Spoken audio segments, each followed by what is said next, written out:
My fellow brothers and sisters here in Palawan, the Word of God reminds us in Matthew 24:7, "For nation shall rise against nation, and kingdom against kingdom, and there shall be famines, and pestilences, and earthquakes in diverse places."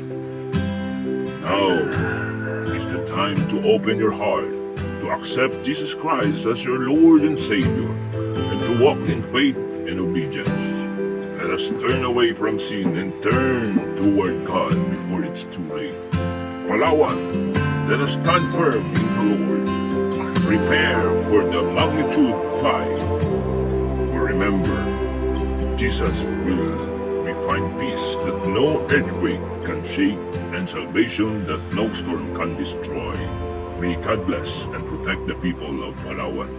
Repent, believe, and be saved.